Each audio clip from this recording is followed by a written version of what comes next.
Vamos, rebobina lo de antes. ¿Puedes meter lo de antes? Sí, estamos. Venga, va, nos ponemos serios. Lo que te estaba diciendo es que yo me he dado cuenta en el sector mío, que es la construcción, que al final los clientes, con que los escuches, dices, joder, que no estamos hablando ya ni de obra, ni de tu casa, ni de... Tío, te tengo que llamar. Y tú le coges el teléfono y dices, me tiro media hora hablando contigo, pero a lo mejor estamos, ¿no? La música falta. Ah, vale. Estar ahí. Y claro, dices, me estás contando esta mañana, por ejemplo, estábamos con el cable tal y yo iba con un cliente que digo, madre mía, viene Jacob, me cago en la puta, el cable tal, no tenemos montado tal, y me dice el cliente, te puedo llamar, y ayer pasa que me dijo a las 9:30 de la noche, ya no lo llamé, estaba yo muerto también, y digo, y lo llamo. Pues he estado 25 minutos hablando con él de que se le va a hacer en la cocina y es que justo un mueble, tío, el tío estamos haciendo una reforma de 70 y pico mil euros en un pisito pequeño, se va a coger una cocina espectacular y es que hay un mueble que quiere poner un desayunador ahora para que tal, no sé cuánto, pues es su rollo y quiere que el de las cocinas ponga un desayunador ahí antes de hacer la cocina. Como tú no le llames, está estresado. Es su problema. Es el problema que él ha creado en su cabeza y probablemente no haya dormido, hecho coño, que no le he dicho a Dani. Y si se siente atendido, escuchado, tío, es que le estás gestionando emocionalmente, porque el mueble lo vas a poner, eso es una cosa más técnica, ¿no? Claro. De producción. No. Pero ese tío ha hecho, es que me compensa tener a alguien así a mi lado, ¿no? Total. Además estoy gastándome 70.000 euros, eso también entra en la ecuación. Claro. Y hay mucha gente que no lo entiende, tío, no lo entiende. Y a mí me cuesta más con los empleados, porque yo no estoy tanto en obra, está más mi padre y yo estoy detrás en todo lo de todo. Y dices, tío, que también tengo que estar ahí, hablar con ellos y que hay no que sé hablar mucho. Pero es que tienes que hacerlo. Hay que hablar mucho, hay que escucharles mucho. También hay que saber exigirles, ¿eh? Porque a veces das esto y te toman esto. Pero si encuentras el equilibrio, ahí es un equipo... Sí. Todo el mundo quiere ser escuchado. La gente, ¿para qué va al médico? Para que le escuche el médico. Coño, estoy acojonado con este bulto. Y cuando tú vas a un médico y no te mira, te vas frustrado. Yeah. Eso pasa en la obra, en la familia, en el médico, pasa en todos lados. Yeah. Entonces yo me dedico, entre otras cosas, a escuchar también, ¿no? Total. A equipos de trabajo. Jacobo Parajes. Tengo una página web también. Yo sabes lo que hago con mis equipos gerenciales, todos los años les hago a ellos, aparte del staff, les hago una cena y les llevo a hacer alguna actividad. La última fuimos a ver a Mentes Expertas. Sí. Qué guapo. A Víctor Coopers. Qué guapo. Y el tío me parece, y hemos visto a Emilio Duró. Yo fui a ver a Mentes Expertas a Mario Alonso. Esos son mi competencia, esos tres. ¿Sí? Yo hago lo mismo.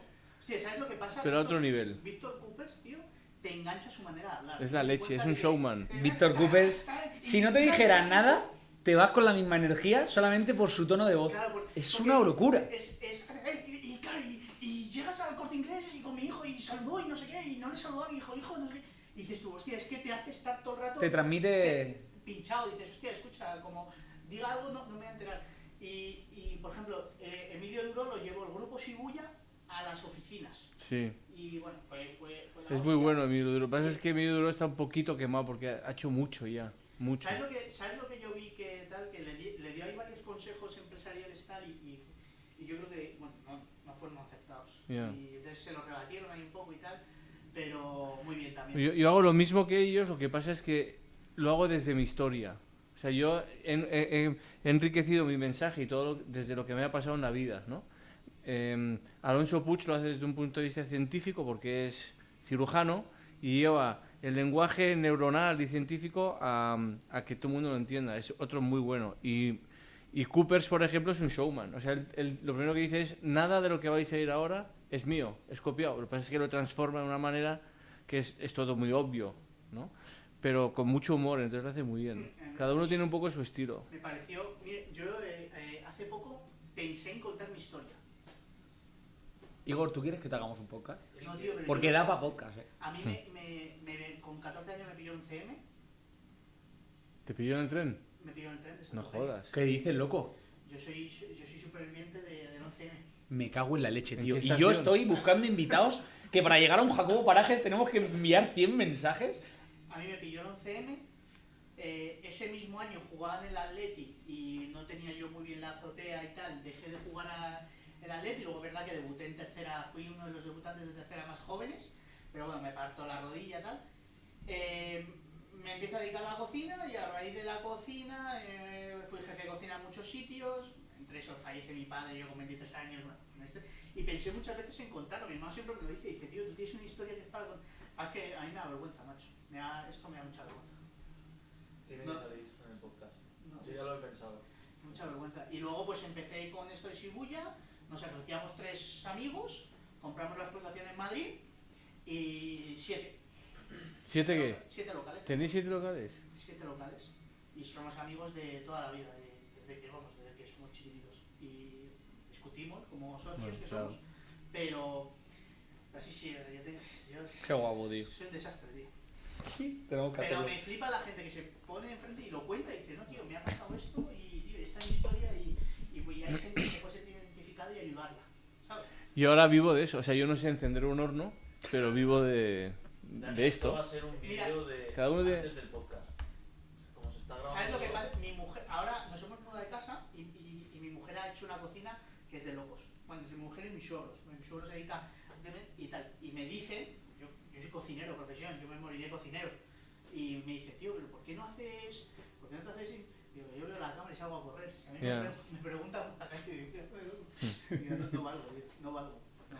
Pues yo creo que por lo que veo de ti, lo harías mucho mejor de lo que crees. Sí. Es no estar pendiente de la cámara. Claro. ¿Qué es eso? Eso es un objeto negro que está mirando. ¿Qué más Sí, te pero da? a mí, yo la crítica la llevo mal. Yeah. Yo lo reconozco que yo la crítica no la aguanto. Porque pegas. No, porque mira, yo soy de las personas que digo que cuando cuando hay un problema en un trabajo, yo antes de empezar la conversación siempre le digo lo mismo, cuando tengo un conflicto con un encargado. Yo me quiero entender contigo. Si tú te quieres entender conmigo, vamos a salir de aquí entendidos. Pero si vienes con una actitud que no quieres, Yeah. vamos a salir discutidos. Entonces, Atacados y peleados. macho, yo vengo con la intención de verdad, de salir de aquí de la mano. Digo, tú verás. Entonces, no, porque creo que la violencia es la mayor lacra de este mundo. Absolutamente. Está claro. La mayor lacra. Está claro. La violencia es lo último que tienes que usar Absolutamente. en la vida para bueno, lo último no, es que no te dije, resolver un conflicto a hostias, no vale para nada. Yeah. Solo Pero es bueno saber usarla. para llenarte de... Es bueno Bueno, saber no usarla. hay un momento que si la gente escucha... Oye, Adri, ¿esta cámara está a tope de batería? Está todo. ¿Está todo grabando? Tú no te rayes. Está ya para empezar, ¿no? Empieza cuando quieras. Está Lo único, muy la bien. música esa a lo mejor también se escucha. Sí, yo no Sí. escucho música. Yo sí la oigo, ¿eh? La de fondo. Yo escucho Sí. música. Y si la escucho yo, el micro, pues te cagas. Sí. Manualmente no se puede. A ver, si está muy bajita, no sé, pero... ¿Grabáis siempre aquí? Aquí, ¿En en Madrid? Alicante, grabamos en un sitio que tiene un salón privado, que es súper elegante, en el centro de Alicante, brutal. También grabamos ahí y luego hemos grabado en casa de algún invitado. Ah, sí, Que nos eso me dice, dijiste. venía sí. a mi casa. Mm. Pero en Madrid aquí. En Madrid aquí. De momento, aquí. Está muy bien. Eso es chulísimo. Pero es que no sale, me ha dicho, ¿no? Sale en esta. Es chulísimo. Es que bueno, es la mitad, no sé, arena de playa. Hay un sitio en Madrid que no sé si lo conocéis, ojalá. En Malasaña hay un Ojalá. restaurante, un sitio que se come así como nacho, es hamburguesas, nachos, tal. Tiene 2 plantas. La de arriba es para gente muy joven, es como muy divertido. Y abajo, toda la planta de abajo es arena de playa. He estado ahí. Es la leche. Que Entonces, tiene maderitas como Sí. de playa para entrar. He Sí. estado ahí. Y, He estado ahí. entonces te descalzas y cenas He estado ahí. Muy tocando guapo. con los pies la arena de playa. Muy guapo. Sí. Madrid, como no hay playa. Te metes Claro, en la arena. claro, eso vosotros no iríais ahí. Yo fui. Yo es que estuve viviendo aquí 4 años. Y fui, me acuerdo, tío. Ya ves. No me acordaba del nombre, pero estuve. Yo estoy flipando con Madrid. Sí, por... Porque nunca había visto tanta gente, tantos edificios. Pero has venido más veces. Muy poco, muy poco. Bien, ¿no? Ahora increíble, no hay música. Vale, vamos, que son, pues, Pues ya está. La Bueno, enfermedad es espondilitis anquilosante. sí. Vale. ¿Estamos? Sí. Bueno. Pues hoy estamos con Jacobo Parajes. Muchas gracias por venir. Gracias a ti, Dani. Encantado de estar aquí. Me encanta estar hoy contigo porque eres de las pocas personas que cuando simplemente estás contigo haces diminutos los problemas de la gente. Cuando miras un poco para adentro y para afuera y te das cuenta de lo que es algo fuerte realmente y tú eres un referente en muchas cosas. Eres conferenciante, das conferencias en España, fuera de España, ayudas a empresas, ayudas a personas Y hoy vamos a tratar un montón de temas: liderazgo, gestión de equipos, gestión emocional, gestión de problemas, miedos, objetivos. O sea, quiero abrir muchos melones que contigo va a dar gusto tratar. Nada, te doy la bienvenida y me gustaría que te presentaras tú. No quería hacer la típica presentación tuya sobre la enfermedad, lo que has conseguido. Has conseguido varios retos muy, muy, muy potentes con esa enfermedad, que es lo fuerte. Así que me gustaría que hicieras tú también una presentación. Pues gracias, Dani, antes de nada, por invitarme a tu podcast. Estoy encantado de estar aquí, encantado. Y si me pides, intentaré ser breve con una presentación. Nunca es fácil presentarse a uno mismo. Yo soy madrileño, tengo 59 años. No he vivido siempre en Madrid, pero sobre todo he vivido en Madrid y soy una persona inquieta, curioso, a los 28 años en quien despierto una enfermedad muy limitante, muy dolorosa. He tenido que dormir sentado 6 años por culpa del dolor y vivir con la amenaza de acabar en una silla de ruedas debido a esta enfermedad. Pero si tengo que destacar algo es que en lugar de limitarme en la idea de cumplir sueños, en todo caso esta enfermedad o este diagnóstico, con el tiempo y con mucho esfuerzo y con muchas cosas que han pasado en el camino, me ha motivado, me ha inspirado a lograr metas que jamás pensé que podría lograr. Y probablemente es la razón, esta espondilitis anquilosante, es seguro la razón de que hoy esté aquí y que nos conozcamos y que estemos compartiendo este rato, pero también la razón en la que he encontrado el sentido de mi vida. Entonces, es verdad que he tenido que abrazar la adversidad en un momento de mi vida y con el tiempo me he dado cuenta que es justo esa adversidad la que me ha abierto un camino impresionante y lleno de oportunidades que ha dado el sentido al resto de mi vida. ¿Cómo coges una cosa tan fuerte como que te detecten eso con prácticamente mi edad? Porque yo ahora me siento un chaval y súper vivo, saludable, deportista, etcétera, y de repente, con 28 años, yo ahora tengo 30, te dicen de repente, oye, te pasa esto y tienes que pasar por lo que acabas de describir, que lo has descrito, pero hay que sentirlo, o sea, hay que pararse, pensarlo y sentirlo para por lo menos decir, oye, esto es fuertísimo. ¿Cómo conviertes eso tan gravemente negativo en algo que al final es tu motor de vida para conseguir todo lo que has hecho? Es un proceso. Yo tengo, como digo, 59, me despertó en mí la espondilitis con 28, hace 31 años. Es un proceso. Al principio, pues pasa lo que le pasa a todo el mundo. Cuando un médico me dio este diagnóstico, me sonó a chino, espondilitis anquilosante, no tenía ni idea. Al principio tienes miedo. ¿Qué te pasa cuando tienes eso, dolor? Lo que te pasa es que tienes un dolor en las articulaciones es un dolor muy interno. Por fuera no se ve nada, no hay nada evidente que a los demás haga ver que tienes una enfermedad. Es un dolor interno que empieza en las articulaciones del cuerpo, las articulaciones se van anquilosando a base o debido a brotes inflamatorios internos. De tal manera que con el tiempo vas perdiendo el movimiento del cuerpo. Si tienes muy mala suerte, evoluciona en una dirección determinada la espondilitis y sobre todo si no te cuidas, es posible que con el tiempo tú pierdas el movimiento de cintura a cuello, de tal manera que te conviertes en el tronco de un árbol. Te llaman y te tienes que girar como un bloque, pierdes la flexibilidad del tronco. Esto es muy triste, pero mucho más doloroso o duro es el proceso de anquilosamiento hasta llegar a ese momento. Es un dolor muy difícil de explicar, no puedes estornudar porque te duele el cuerpo entero, estás muy sensible al dolor y al final te afecta a todos los niveles, no solamente físico, sino también emocional. Y es ahí cuando tienes que decidir qué protagonismo tiene que tener la espondilitis en tu vida, ¿no? Pero yo hablo de espondilitis, pero estoy seguro que muchas personas que nos van a escuchar o que estén escuchándonos ahora mismo tienen otras adversidades, no tiene por qué ser espondilitis. Y llega un momento en el que te tienes que mirar cara a cara, enfrentar y decir, bueno, esto, ¿qué protagonismo va a tener? ¿En qué me va a limitar? ¿O cuánto me va a ayudar? Porque, fíjate, hay una frase que me encanta repetir, es la adversidad te prepara para destinos extraordinarios.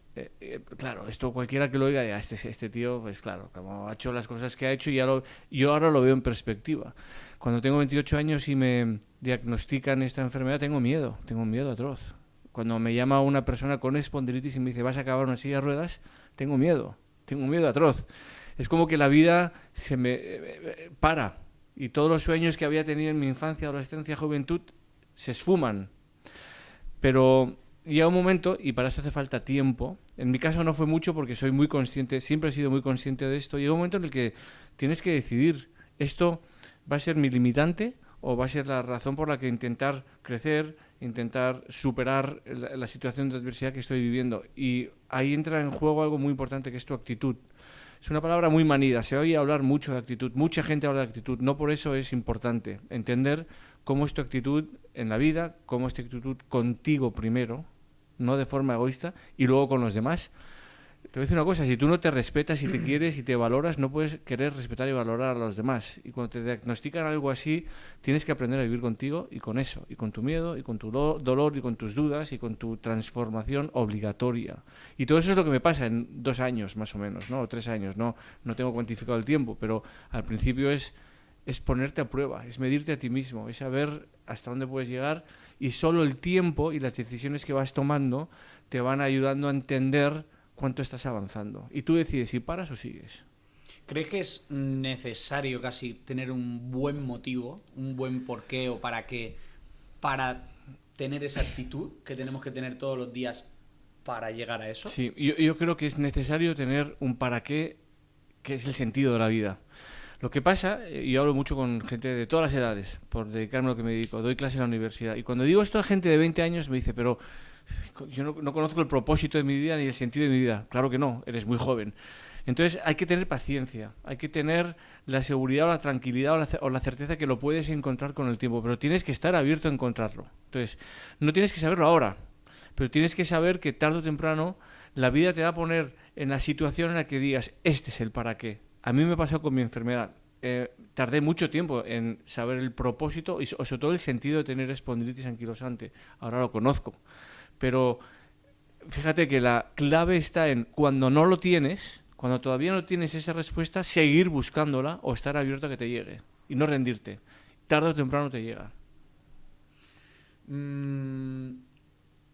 Cuando no llega, porque tú, para trabajar nuestra actitud, para trabajar nuestro camino hasta llegar a esos éxitos, hablas mucho de insistir, de persistir, de la constancia.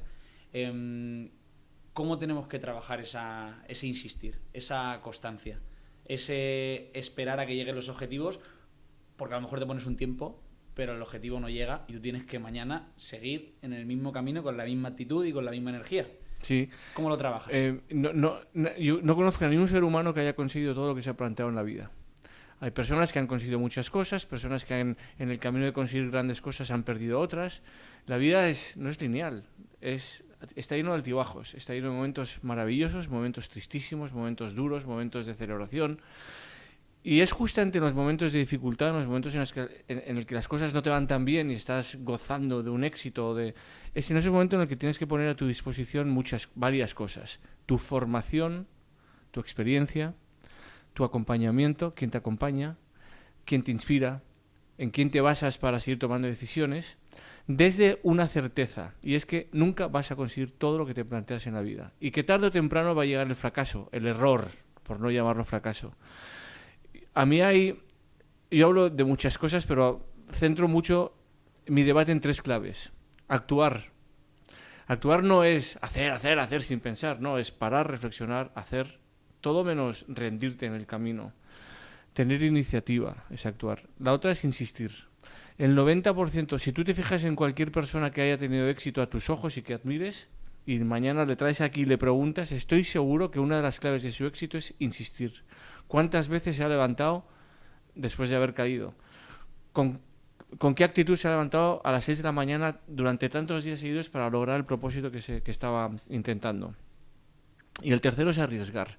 Yo no propongo que nos volvamos personas temerarias y que empecemos a tomar decisiones sin sentido común. No, arriesgar es tomar decisiones sin garantía de éxito. Y esto hay que entenderlo. Hay personas que jamás toman una decisión hasta no saber que esa decisión va a ser garantizado su éxito. Y eso es imposible porque eso no funciona. Nadie tiene garantía de éxito de nada. Entonces esas 3 claves son las que te ayudan también a seguir en el camino para ir quitando aquello que no te gusta, haciendo tuyo aquello que sí te gusta para acabar encontrando la razón real que te ha llevado ahí. A mí me ha pasado en mis retos de los que luego hablaremos. He tenido muchas dudas en muchas cosas. Sigo dudando de muchas cosas en mi vida, ¿no? O sea, al final nada tenemos asegurado. Lo que no dudo es que me tengo que levantar por la mañana con ilusión, con una idea clara, con incluso la idea de si hoy no funciona aquello que estoy intentando, volver a intentarlo mañana, no rendirme en el camino. Y hay retos que no he conseguido en el mar.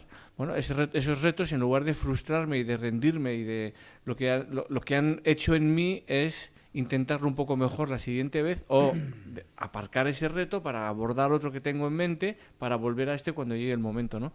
No hay que agarrarse a las cosas, hay que anclarse en las cosas buenas que tenemos y quitar de enfrente nuestro aquello nuestro que no nos gusta. Eso es otra clave, ¿no? Pero con paciencia y con rigor y con ilusión y con la buena actitud acabas encontrando el sentido de las cosas. Estoy totalmente de acuerdo, pero totalmente.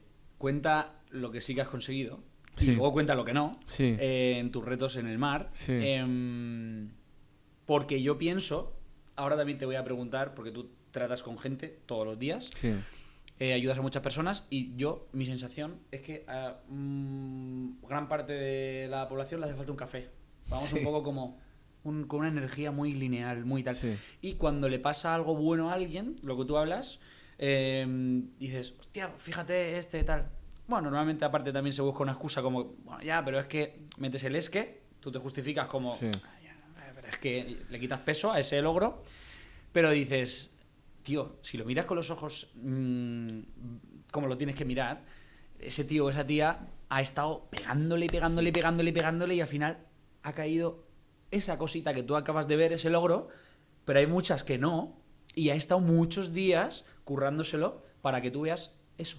Sí. Muchas otras cosas no las ha conseguido y ha peleado lo que ni te imaginas. O sea, te quiero preguntar sobre esto, sobre lo que no has conseguido y sobre lo que sí, que Sí. lo estabas comentando para que la gente lo sepa. Y esta sensación que yo tengo, a lo mejor es solo una sensación, pero quiero que me la digas tú que tratas con la gente. Me encanta lo que... Ahora voy a lo que he conseguido, pero déjame centrar dos ideas que acabas de compartir y me parecen muy importantes. Una son las excusas. Estamos llenos de excusas. El ser humano está estamos todos llenos de excusas. Y las excusas son justamente el gran talón de Aquiles para conseguir cosas. Con excusas no conseguimos nada. Con atajos tampoco. A veces vamos más rápido, pero no es recomendable. Y hay que saber enfrentar nuestras excusas. Hay que saber decir o ser sinceros y coherentes y honestos con nosotros mismos para diferenciar si lo que estoy haciendo diciendo es una excusa real o es una razón real. Hay una diferencia enorme. Fuera excusas. Y otra cosa muy importante. Yo admiro mucha gente. Mi camino de logro de metas que ahora te voy a compartir, a mí me ha inspirado mucha gente sin saber que me han inspirado. Deportistas, mucha gente. Y hay algo que es muy definitivo sobre lo que has dicho. Normalmente lo que vemos de los grandes personas con grandes éxitos y es la punta del iceberg. Tú has dicho la punta, es la punta del iceberg. Vemos cómo Alcaraz levanta hace muy poco la copa del Open USA. Qué emoción, qué bonito. Pero no vemos todo lo que hay debajo. De un iceberg se ve la punta y no se ve lo más potente, lo más brutal que es lo que sostiene la punta, que es inmensamente mayor, ¿no? Eso, inmensamente mayor, que es lo que no vemos de alguien que tiene éxito, es lo que le hace ser exitoso. Es muy bonito celebrar cuando Alcaraz, lo digo porque ha sido recientemente campeón del Open USA, su triunfo, pero nadie se para a pensar, bueno, pero cuántas horas de sueño o pocas horas de sueño, cuántos viajes, cuántos sacrificios, cuántos esfuerzos, cuántas frustraciones, cuántas dudas tiene Alcaraz que le han convertido en eso, ¿no? Y a eso es a lo que hay que estar atento. Y estoy seguro, y perdona que te corte, que a muchísima gente, si le dices, ¿estarías dispuesto a hacer todo esto sin que te garantice que vas a ser Alcaraz?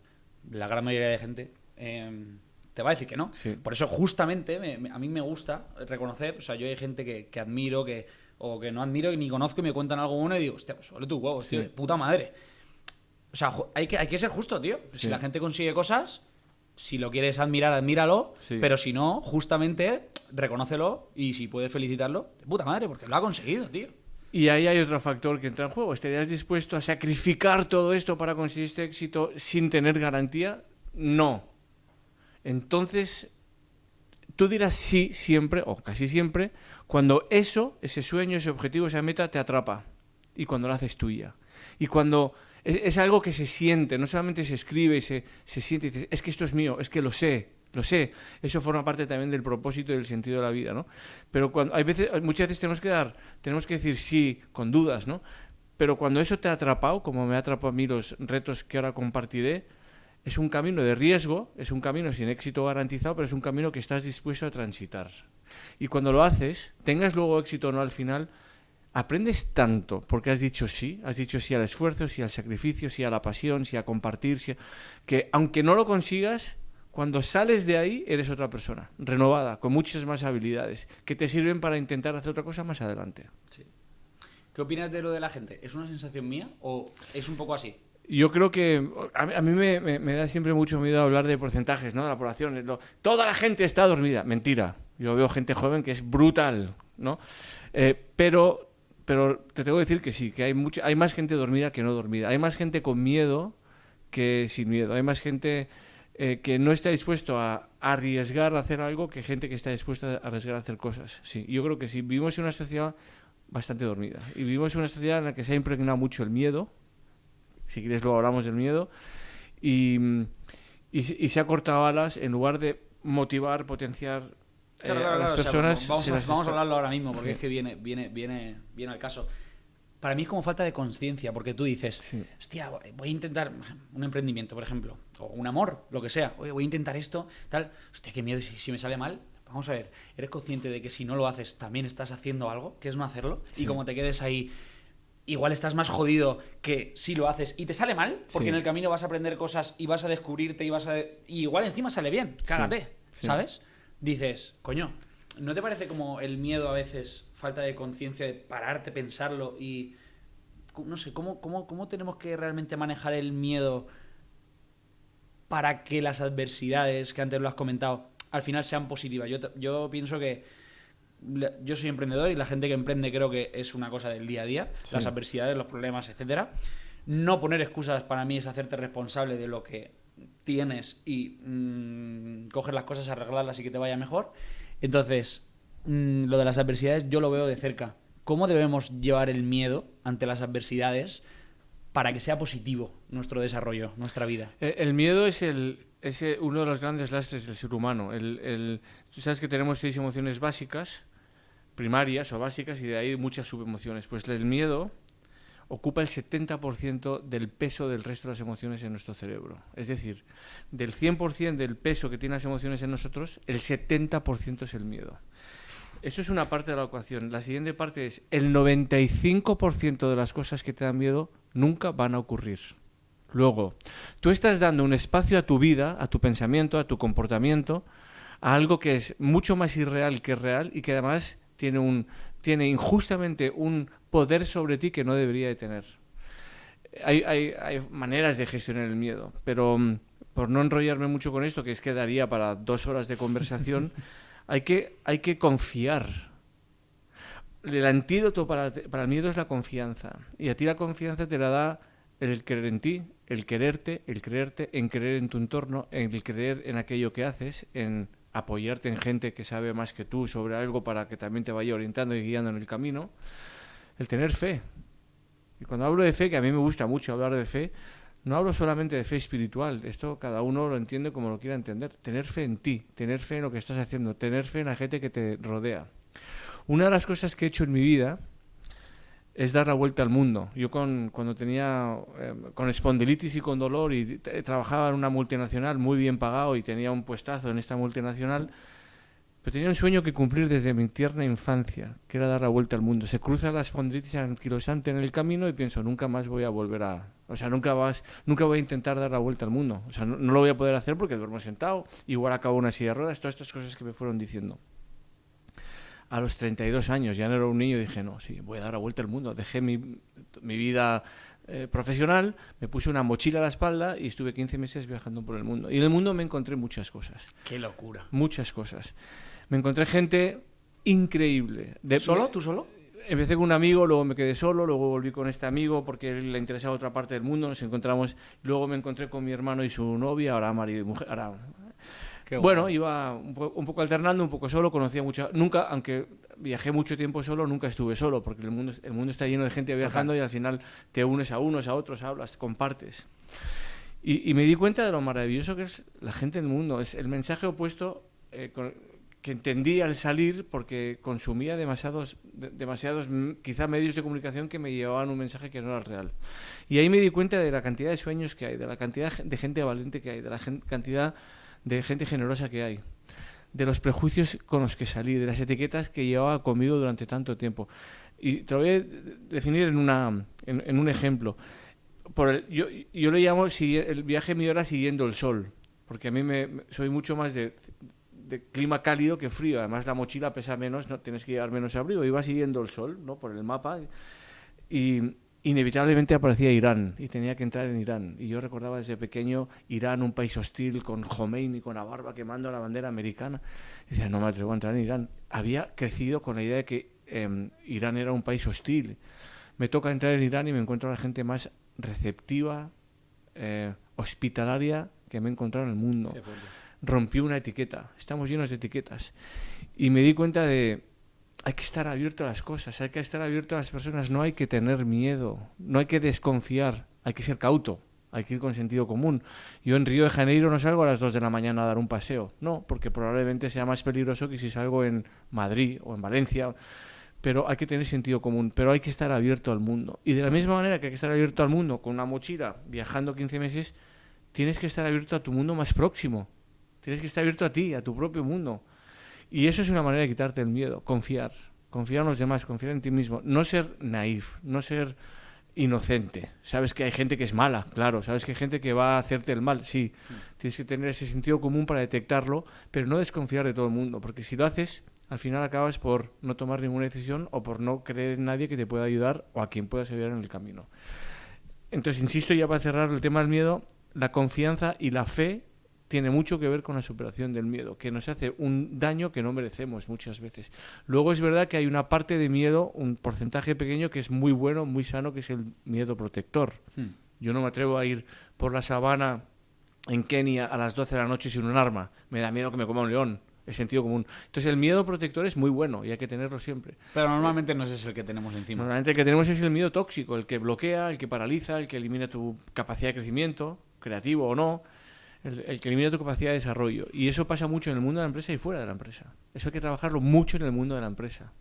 Ahora vamos a abrir el melón de la empresa. Para trabajar esa confianza, esa fe, ese foco en voy a conseguir esto y lo voy a conseguir, ¿hay algún truco con el que podamos trabajar día a día, todos los días, hacer algo para trabajar esa visualización, esa forma de ver el objetivo que queremos conseguir y tener esa energía, esa actitud en eso? Es que la respuesta es en la pregunta. Cada día un poquito. Cada día un escalón más. Es decir, no mirar solamente la meta que estoy buscando o el mundo en el que me estoy metiendo, que me acaba tarde o temprano generando ese miedo, sino tú vas creyendo en ti cada vez un poco más a medida que vas consiguiendo pequeños hitos, pequeñas metas. Y la suma de todas esas metas te hace avanzar. La autoestima la tienes que trabajar tú, la creencia en ti la tienes que trabajar tú. Otra cosa es que luego te den palmaditas y digas, no, pero en el fondo depende de ti.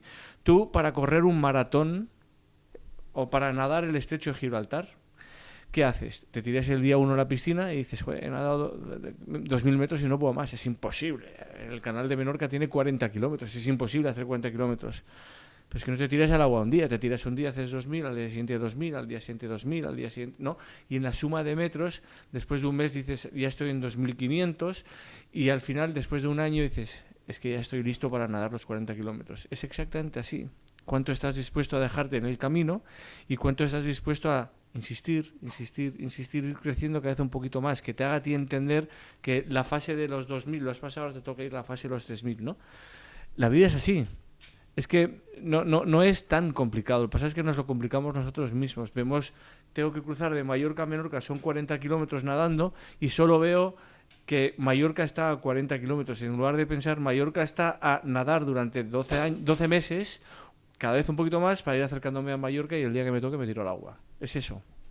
Qué locura, ¿eh? Cruzaste el canal de Menorca. En mis retos en el mar he cruzado 2 veces el estrecho de Gibraltar, una vez los 40 kilómetros del Canal de Menorca, fui el noveno en el mundo en hacerlo, junto con Félix y Pello, 2 nadadores más, y he dado la vuelta a Cabrera, me he nadado de Europa a Asia, de Grecia a Turquía, he sido campeón de mi edad, de mi categoría de España en velocidad y subcampeón de aguas abiertas. Todo esto empieza un día en el que me doy cuenta que llevo 12 años sin hacer deporte, ya con 40, después de ser diagnosticado a los 28, con 40 años, me doy cuenta que llevo 12 años sin hacer deporte y gracias a un amigo que me insiste en que tengo que nadar, voy a nadar a su piscina, me tiro al agua, hago 400 metros, vuelvo a mi casa, emocionado pensando, acabo de romper una barrera, que son 12 años sin hacer un minuto de deporte. Convierto la natación en mi rutina, 400 metros, 500, lo que te acabo de decir, 600. 3 años después ya llevaba 1000 metros, iba a nadar un día sí, 6 no, 2 días sí, 5 no, pero ya estaba a 1000 metros. Un tío que no había hecho deporte en 12 años y de repente un año más tarde, en el año 13, iba a 1000 metros. Y un día, de la forma más impulsiva, porque en mí se estaba fraguando algo que no le había dado todavía nombre y apellido. Después de una conversación con una hermana mía, que me dice que un amigo suyo iba a cruzar el estrecho de Gibraltar, le miro y le digo, ¿tu amigo es David Meca? Y me dice, no. Y digo...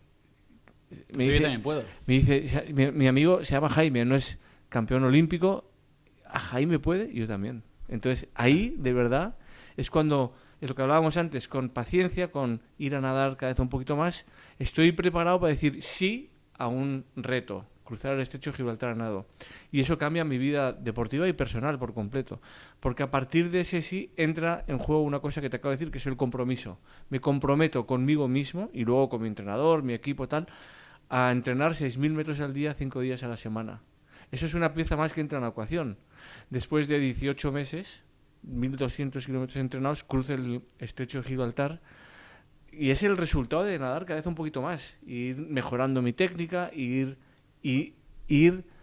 desechando mis propias excusas de hoy me duele, no voy a entrenar, porque sé que el día que no entreno no lo recupero. Es como el día que no vendes una noche de hotel, ese día no recuperas esa noche, está perdida. Cruzo el estrecho de Gibraltar, pero Dani, mucho más importante que todo eso, y es alguien que duerme sentado durante unos años, consigue cruzar el estrecho de Gibraltar a nado. En el camino me preguntaba qué sentido tiene. Acabamos de hablar del sentido hace un rato, cómo encontrar el sentido de las cosas y tu propósito. Y yo me preguntaba qué sentido tiene cruzar para mí el estrecho de Gibraltar. Bueno, como espondilítico tiene mucho. Tiene respuesta a muchas preguntas. Pero no es suficiente. No es por mí y para mí. Lo que has dicho antes, el para qué. Y en el camino me encontré con la posibilidad de compartir mi estrecho de Gibraltar con la Fundación Síndrome de Down de Madrid. Fui a ellos, les propuse hacer un reto conjunto, me dijeron que sí, y todo lo que obtuve de financiación, de patrocinio, de donaciones, creé un movimiento, establecí una plataforma en internet y todo lo que conseguí se lo di a ellos para que ellos desarrollaran un proyecto con chicos y con chicas con síndrome de Down. De repente me doy cuenta que el sentido a tanto dolor durante tanto tiempo estaba en hacer feliz a gente que lo necesita más que yo, o por lo menos igual que yo, y desde mi dolor pude convertir mi dolor, mi miedo, del que hemos hablado ahora, mi frustración, en la herramienta de ayudar a otras personas. ¿Qué pasa, tío? La adversidad prepara a las personas para destinos extraordinarios. Nada más cruzar el estrecho de Gibraltar y ya acabo así, me detectan un tumor maligno. Después de 17 años con espondilitis me detectan un tumor maligno y me voy a mi casa, tengo que gestionar esto. Yo no pedí explicaciones a nadie, no hay nadie a quien pedir explicaciones, te toca gestionar un cáncer, ¿no? Pero sí hice una cosa importante y es, entré en mis propias reflexiones, mucho miedo, muchas dudas, muchas preguntas y empecé a escribir ¿para qué sirve ahora tener que experimentar un tumor después de estar 17 años con espondilitis anquilosante en un momento tan dulce como haber cruzado el estrecho de Gibraltar? Y escribí el siguiente reto. No sé qué va a pasar, pero cuando me ponga bien, voy a hacer esto. Me extirpan el tumor, voy al oncólogo un mes y medio después de ser extirpado y él me da la buena noticia de que no necesito quimioterapia. Pero es que ese mes y medio me sirvió para situarme, para marcar una meta, un objetivo. Cuando me dijo que no necesitaba quimioterapia, decidí volver a nadar, a entrenar para hacer algo que habían hecho 8 personas en el mundo, que era cruzar el canal de Menorca a nado. Y ahí nace mi idea de cruzar el canal de Menorca. Se lo cuento a 2 amigos, hacemos un equipo de 3, entrenamos durante un año, 6 días a la semana, 4 horas al día, sesiones de 12.000 metros. Entonces cuando me dicen, yo es que no puedo, sí puedes, pero no quieres en el fondo. Si para nadar el canal de Menorca hay que nadar 12.000 metros, 10.000, 8.000, 10.000, lo nadas. Y si no lo nadas, no lo vas a conseguir. Es que no tengo tiempo. Tenía mi empresa entonces, tenía empleados. Rascas 4 horas de donde sea y las compensas de otra manera. Es cuestión de priorizar, de distribuir tu tiempo. ¿Qué prioridades tienes? ¿Ver la televisión 4 horas al día? ¿Meterte en el móvil 2 horas al día? Claro, ¿dónde están tus prioridades, no? Y después de un año cruzamos los 3 el canal de Menorca, 12 horas sin parar de nadar, 40 kilómetros. Y una vez más, no solamente por mi espondilitis ni por los sueños que tengan mis amigos en el agua, es porque a través de este reto conseguimos levantar una beca de investigación durante 2 años para intentar curar la leucemia infantil a través de la Fundación 1 entre 100.000. Cuando toco Menorca, toda una serie de ideas que me han llevado a apostar por este sueño, cansancio, agotamiento, preguntas, cobran sentido. Esto es realidad. Hemos conseguido las donaciones suficientes como para levantar una beca de investigación en el Hospital de la Paz durante 2 años. Estas respuestas no te llegan si no estás dispuesto a transitar un camino y a arriesgar por un camino, que podrá salir bien o mal. El tercer reto, el estrecho ida y vuelta, conseguimos la ida pero no la vuelta. Te lo cuento en un segundo. Tardé 1 año en entrenar, proyectar, organizar, estrategia, mucha gente detrás. No conseguimos la vuelta y sí conseguimos la ida. Pero sí conseguimos ayudar esta vez en gran medida a levantar la segunda beca de investigación en el Hospital San Juan de Dios en Barcelona. Una vez más, el fracaso del reto, porque era ida y vuelta, se convierte en el éxito, en la meta mucho más profunda que es, en realidad, para qué lo hacías, ¿no? Y ahí es donde vas encontrando tus respuestas. Desde entonces he hecho otros retos y siempre intentando cubrir mi compromiso con la leucemia infantil y conseguir ayudando a la Fundación 1 entre 100.000 y a su lucha hasta la extenuación por acabar con la leucemia infantil. Lo que a los 28 años despierta en mí como una gran amenaza, como un motivo de miedo brutal, con el tiempo me doy cuenta que se convierte en la gran oportunidad de mi vida. Yo sé que sin espondilitis anquilosante, he empezado diciendo esto, no estaría aquí, pero tampoco habría conseguido los retos que he conseguido, ni me dedicaría a lo que ahora me dedico. Respuestas que vas encontrando en el camino, pero hace falta paciencia, hace falta tiempo, hace falta foco, mucha ilusión, pasión, ilusión. Hace falta transitar los momentos malos, hacerte fuerte desde tus propias dudas. Hace falta estar bien acompañado. Muchas cosas que todos tenemos a nuestra disposición en nuestro día a día y que a veces desestimamos porque lo damos por hecho. Y no puede ser así. Es así, eres un libro abierto. Es así. Te quiero preguntar si todos podemos conseguir nuestros sueños. Porque quiero abrir el melón de la empresa. Que al final tú ayudas a empresas y ayudas a personas, pero lo que haces con las empresas es tratar a las personas, las emociones, la gestión de las personas, de todo, ¿vale? Lo que está dentro de la empresa, pero al final es gestión de personas, ¿vale? Quiero hablar de los límites, porque tú te has pasado muchos, has conseguido romper muchos, lo que es un límite real y lo que es un límite mental, porque si también confundimos lo que yo no tengo ningún límite, todo el mundo puede conseguir lo que quiera, no te das cuenta un poco de que también hay límites reales, vas a caer en la frustración muy pronto. Entonces te quiero preguntar si todo el mundo puede conseguir sus sueños, qué son los límites realmente y cómo debemos tratarlos, de sentarnos y decir, a ver, ¿cuáles son mis límites? ¿Cuáles no son mis límites? ¿Y qué hago para trabajarlos, romper los que no son límites reales y llegar a donde quiero llegar?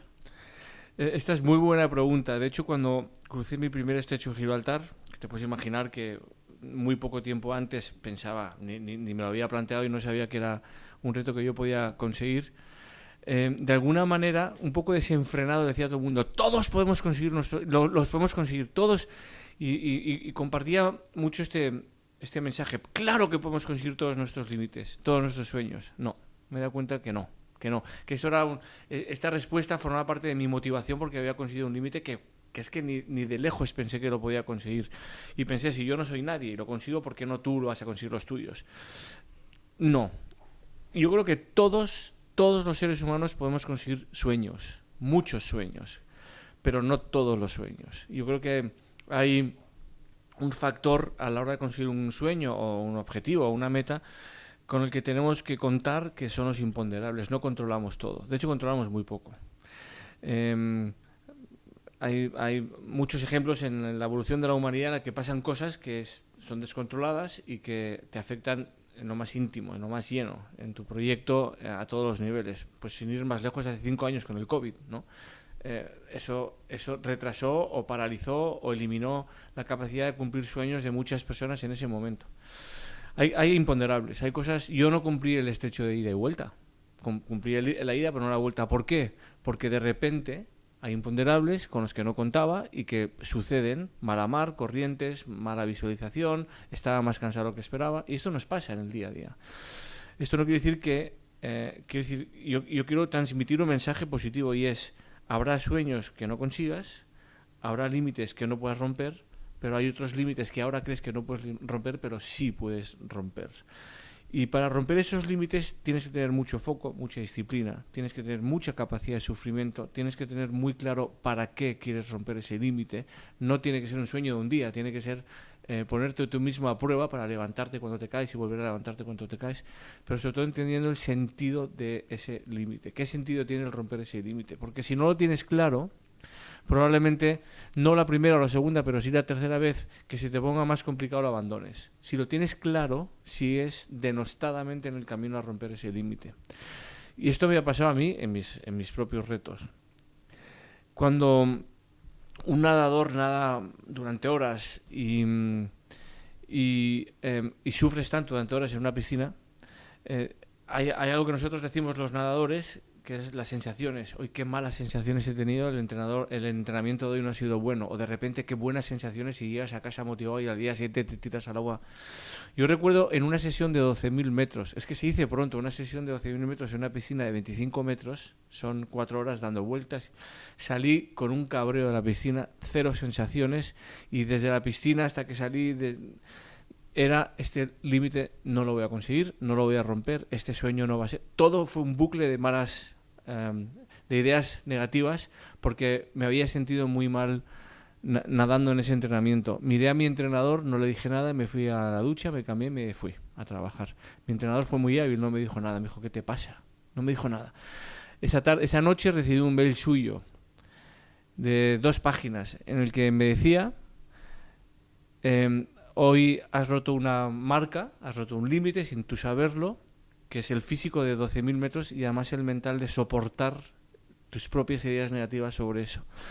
Pero quiero que recuerdes una cosa: ¿qué te ha llevado a tirarte al agua el primer día?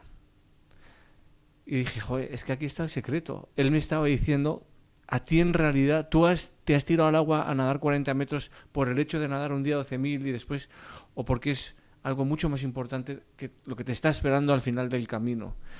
Y me dio la clave y pensé: hay días buenos, días malos, días en los que no crees en ti, días en los que sí crees en ti, pero si sabes que, metafóricamente hablando, te ha llevado al agua, al día siguiente te vuelves a tirar. Eso hice, al día siguiente me tiré y hice un entrenamiento de 12.000 metros muy potente. Y pensabas totalmente diferente al salir. Me cambió el mindset, me cambió la actitud, me cambió la forma de... Y salí del agua diciendo: un reto conseguido, un mini reto dentro de los retos, lo que tienes que hacer para conseguir los 40 kilómetros el día que te toque.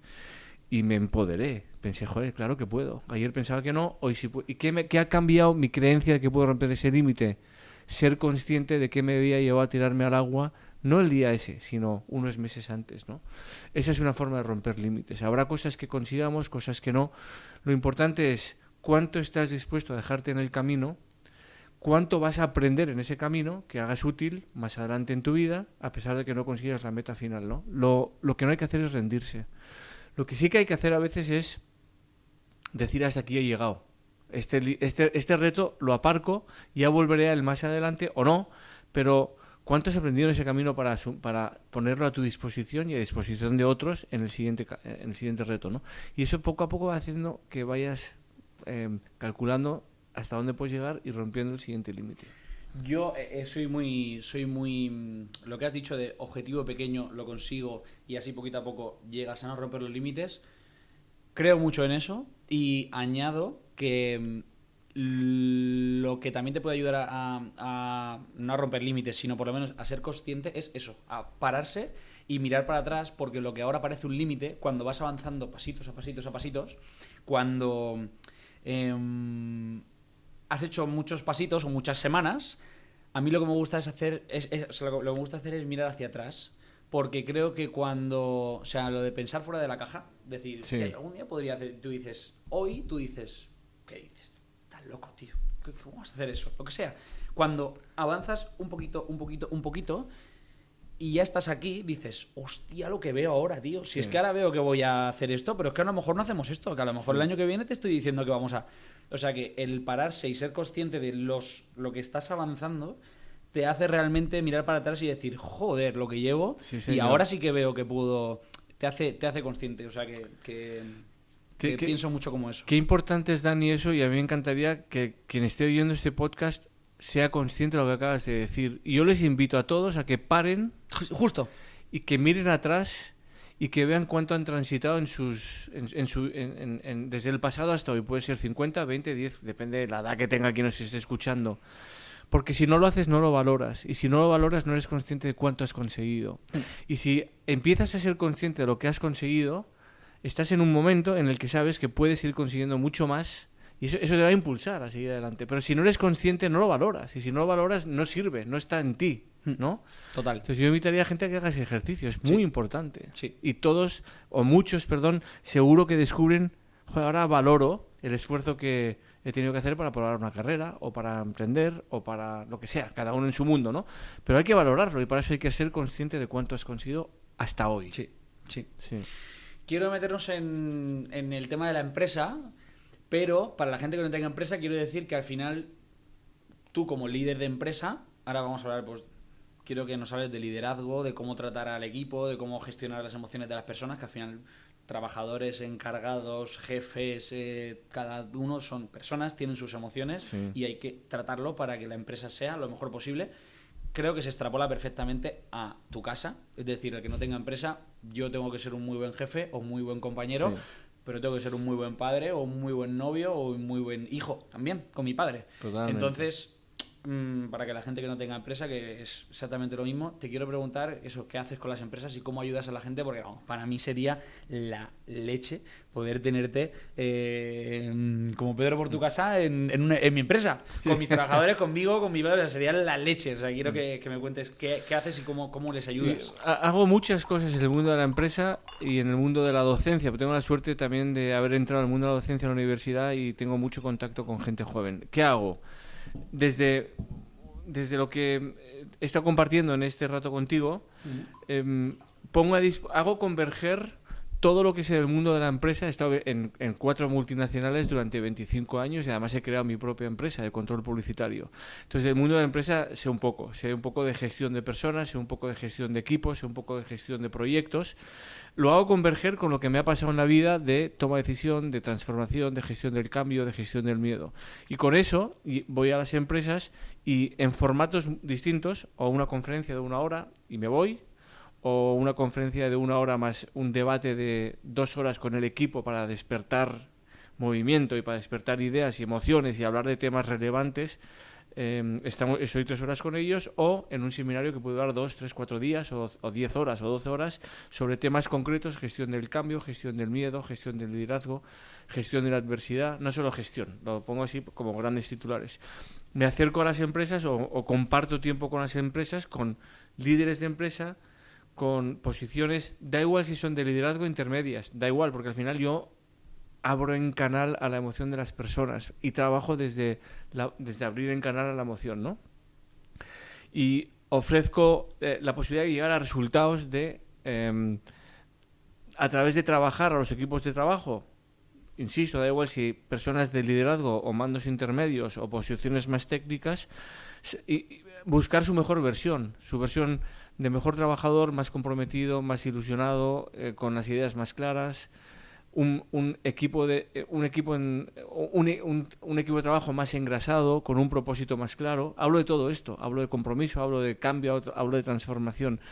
Y al final, a mí lo que me importa es es las personas, como muy bien has dicho, que forman parte de los equipos y no tanto el equipo en sí.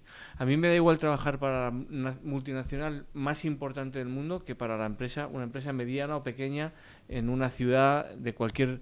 en Madrid, por ejemplo, porque lo que me interesa son las personas. ¿Qué capacidad tienen las personas de crecer y a partir de crecer y de hacerse fuertes, ser útil al resto del equipo para lograr metas comunes? Ese es un poco mi trabajo, ¿no?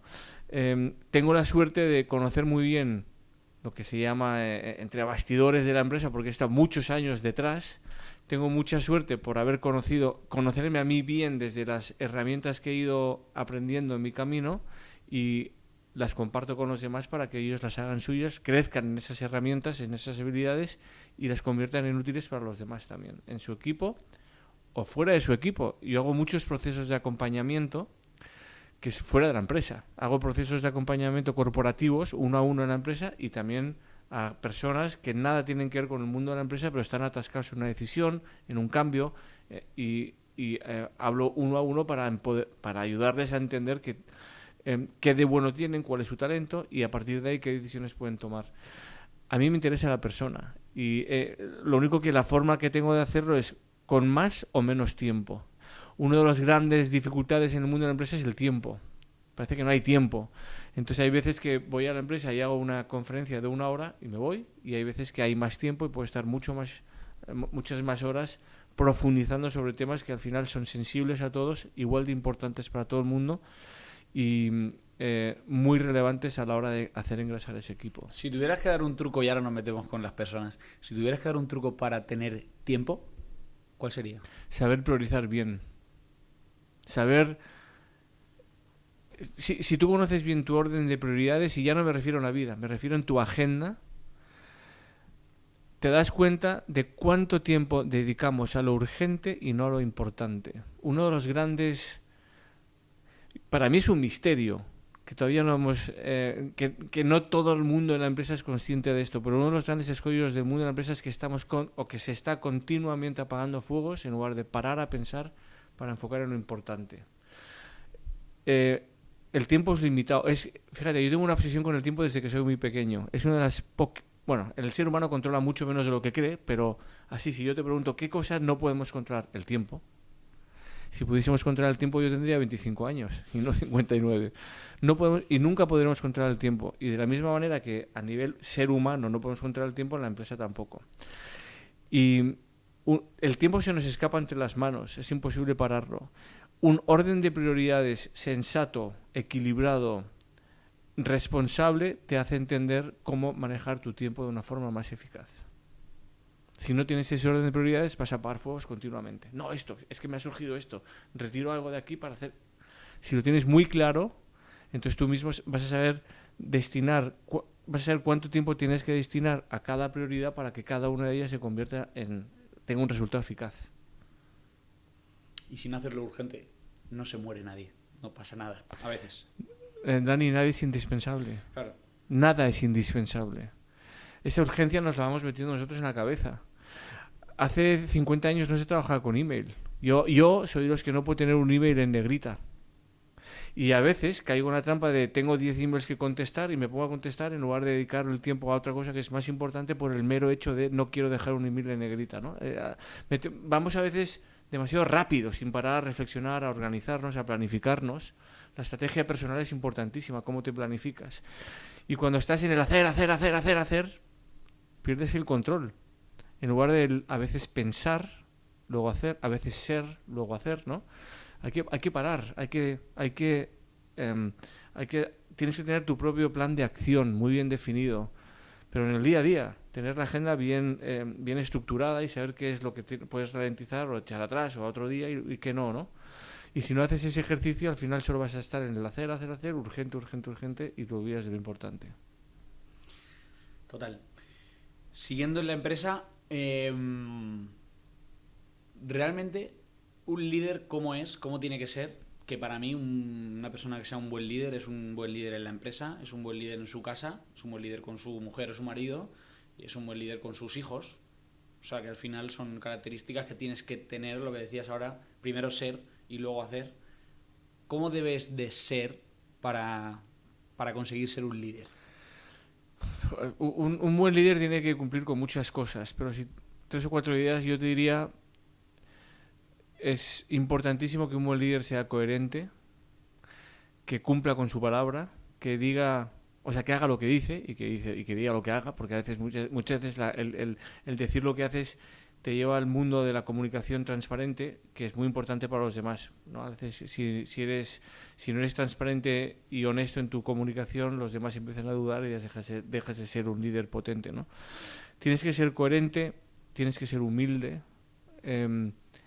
Este valor, el valor de la humildad en los grandes líderes a veces es muy difícil de inocular. Pero yo creo mucho en el líder humilde, en el líder que comparte sus éxitos y fracasos de forma humilde para hacer que quien le escuche y le mire de forma expectante entienda desde esa humildad el camino que hay que trazar para seguir cosechando éxitos. Un líder prepotente, vanidoso, aleja a los demás de su éxito porque se comporta de la manera inadecuada. Un líder que comparte su liderazgo y comparte sus éxitos y aquellos logros que cosecha con su equipo de forma transparente, dando valor y su sitio a aquellos que le han acompañado en el éxito, hace que los demás también crean en ese éxito y confíen más en el líder. Un líder tiene que ser confiable. La coherencia te lleva a ser confiable. Si no eres coherente, dejas de ser confiable. Pero sobre todo, un líder tiene que ser comprometido. Un líder que no se compromete consigo mismo, pero sobre todo con los demás y con aquello que les une, el logro común, es cortoplacista. Podrás conseguir cosas que a lo mejor te llenan de orgullo y te llenan de... Pero si eso no ha servido para ser útil a los demás desde tu compromiso y solo es yo por mí, para mi medalla, y no sirve de nada. Yo defiendo la idea de que desde tu liderazgo tienes que conseguir mover a las personas a transformar cosas para lograr metas comunes y que a lo mejor hay equipos que logran metas concretas, pero si eres tú el que les ha acompañado a conseguir esa meta concreta, es gracias a tu liderazgo y no gracias al liderazgo de otros. Y si no sabes establecer la distancia que hay entre dónde están ellos, dónde estás tú, es decir, acercar esa distancia de forma humilde, comprometida y coherente, y además no sabes celebrar y poner a la gente en su sitio, es decir, mostrar ese afecto que tiene que mostrar un líder de agradecimiento, te vas a alejar mucho de la posición de un buen liderazgo, ¿no? El liderazgo tiene que ser largoplacista. A mí no me vale ser líder en un reto, porque mi vida no acaba en un reto.